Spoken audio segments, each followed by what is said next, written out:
রাষ্ট্রপতির পদত্যাগ ইস্যুতে আসলে বঙ্গভবনের সামনে রয়েছেন আমাদের সহকর্মী সম্রাট আনোয়ার। আমরা তার সঙ্গে সরাসরি যুক্ত হচ্ছি। সম্রাট, আমরা ইতোমধ্যে জেনেছি যে রাষ্ট্রপতি পদত্যাগ করেছেন, আর কি জানাবার আছে আপনার? সেখান থেকে সর্বশেষ পরিস্থিতি জানাবেন আমাদের। দীর্ঘ অপেক্ষায়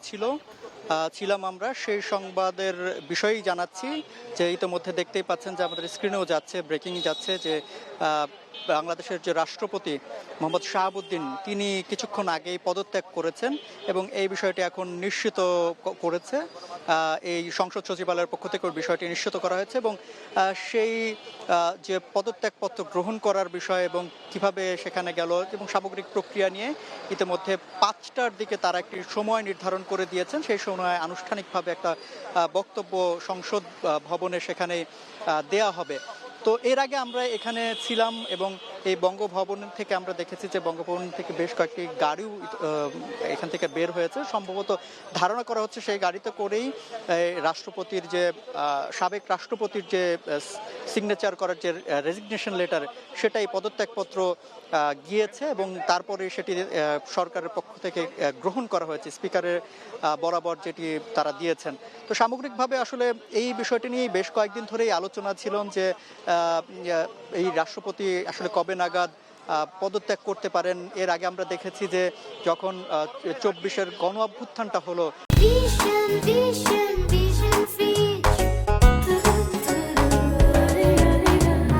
5ই আগস্ট পরবর্তী সময় আমরা দেখেছি যে বেশ কিছু দলের পক্ষ থেকে চাপ দেওয়া হচ্ছিল যে এই যে রাষ্ট্রপতি তিনি আসলে এখানে তার দায়িত্বে থাকতে পারবেন না, কিন্তু পরবর্তীতে আমরা দেখেছি অন্তর্বর্তীকালীন সময়ে অন্তর্বর্তীকালীন সরকারও দায়িত্ব বুঝে নিয়েছেন, অর্থাৎ শপথ বাক্য পাঠ করেছেন এই রাষ্ট্রপতির কাছেই এবং পরবর্তী সময় আমরা দেখেছি যে যখন রাজনৈতিক দল যখন জয়লাভ করলো, অর্থাৎ বিএনপি যখন ক্ষমতায় এলো নির্বাচিত হয়ে, তখন সেই নির্বাচিত সরকারও শপথ গ্রহণ করেন এই রাষ্ট্রপতির কাছ থেকেই। তো সামগ্রিকভাবে আসলে বলা যায় যে এই অনেক আলোচনা থাকলেও আমরা দেখেছি যে এই রাষ্ট্রপতি একমাত্র রাষ্ট্রপতি যিনি তার সময়েই তিনটি সরকারকে আসলে তার থেকে শপথ গ্রহণ করে। কিন্তু যদিও নানাভাবে আলোচনায় ছিলেন এই রাষ্ট্রপতি যে তার সাথে ফ্যাসিস্ট সরকারের যোগাযোগের কথা বারবার বলা হচ্ছিল যে তিনি হয়তো যোগাযোগ করছেন কিংবা তিনি আসলে কতটুকু নিবেদিত হয়ে কাজ করতে পারবেন নতুন বাংলাদেশের পক্ষে, সেই বিষয় নিয়ে আসলে আলোচনা ছিল। কিন্তু পরবর্তীতে আমরা দেখলাম যে যখন এই পদত্যাগের ইস্যুটি আসলো তখনও এই বিষয়টিকেই সামনে আনা হয়েছে যে তিনি চিকিৎসার উদ্দেশ্যে যখন দেশের বাইরে গিয়েছিলেন সেখান থেকে হয়তোবা তিনি যোগাযোগ করেছিলেন দিল্লিতে থাকা ফ্যাসিস্ট যে রেজিম ছিল বাংলাদেশের তার প্রধানের সঙ্গে কথা বলেছিলেন, এরকম একটি বিষয় আলোচনা আসে এবং তারপরে আমরা দেখলাম যে এই সময়ে এসে তার পদত্যাগের বিষয়টি নানাভাবে আলোচনায় চলে আসে এবং সেটি যখন বেশ বড় আকারে ছড়িয়ে যায় তারপরেই আমরা দেখেছি যে যিনি জাতীয় সংসদের স্পিকার ছিলেন তিনি দেশের বাইরে থাকাকালীন সময়েও তার সফর সংক্ষিপ্ত করে দেশে ফিরে আসেন এবং এই যে সামগ্রিকভাবে আলোচনাটা ছিল যে রাষ্ট্রপতি খুব জলদি হয়তোবা পদত্যাগ করবেন, সেই বিষয়টি আরও স্পষ্ট হয়ে যায় এবং আজকে যখন জাতীয় সংসদের স্পিকার দেশে ফেরেন তার যে বিদেশের কর্মসূচি ছিল সেই তার শেষ হওয়ার 2 দিন আগে যখন দেশে ফেরেন তারপরে আমরা আসলে স্পষ্ট বুঝতে পারি যে হয়তোবা আজকেই পদত্যাগ করতে পারেন কিংবা হয়তোবা সেটা শনিবারে হতে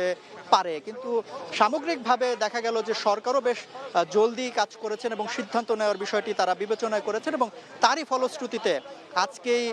সময় চাওয়া হয়েছিল, দুপুরের থেকেই আলোচনায় ছিল যে বঙ্গভবনের থেকে জাতীয় সংসদের স্পিকারের কাছে সময় চাওয়া হয় এবং সেই সময়টি বিকেল 5টার আগে কোনো এক সময় নির্ধারণ করে দেওয়া হয়েছিল এবং সেটি আমরা গণমাধ্যম কর্মীরা জেনেছিলাম যে হয়তো বা 5টার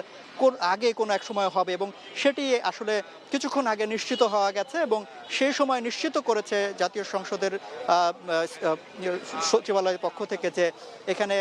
এই বঙ্গভবন থেকে রাষ্ট্রপতির সিগনেচার করা একটা পদত্যাগপত্র জাতীয় সংসদে গিয়েছে স্পিকার বরাবর এবং তারা সেটি গ্রহণ করেছে এবং সেই বিষয়ে তারা আনুষ্ঠানিকভাবে 5টা নাগাদ তারা হয়তো বা একটা ব্রিফিং করবেন এবং ব্রিফিং করে আনুষ্ঠানিকভাবে যাবতীয় বিষয়গুলো এখানে জানাবেন। তো আরেকটা বিষয় এখান থেকে বলে রাখি যে এরপর আসলে কি হতে পারে, রাষ্ট্রপতি কে হবেন, কিংবা এই যে মাঝখানের মধ্যবর্তী সময় নতুন রাষ্ট্রপতি নির্বাচিত হওয়ার আগ পর্যন্ত যে সময়টা, সেটি আসলে কে থাকবেন। তো এখানে যে সংবিধান যেটি বলছে যে 90 দিনের মধ্যে এই নতুন রাষ্ট্রপতি নির্বাচিত করতে হবে এবং সেই সময় পর্যন্ত দায়িত্ব পালন করতে পারবেন জাতীয় সংসদের স্পিকার, অর্থাৎ হাফিজউদ্দিন আহমেদ বীর বিক্রম, তিনি হয়তো বা দায়িত্ব নেবেন। তো এই সামগ্রিক বিষয় আসলে সামনে কি হবে, কেমন হতে পারে, কিংবা কোন প্রক্রিয়ায় বা কে নির্বাচিত হয়ে আসবেন নতুন রাষ্ট্রপতি হিসেবে, অর্থাৎ 23 নম্বর যিনি রাষ্ট্রপতি হবেন বাংলাদেশের, এই সামগ্রিক বিষয়টা নিয়ে হয়তো বা বিকেল 5টায় যে আনুষ্ঠানিকভাবে ব্রিফিং করার কথা রয়েছে জাতীয় সংসদে,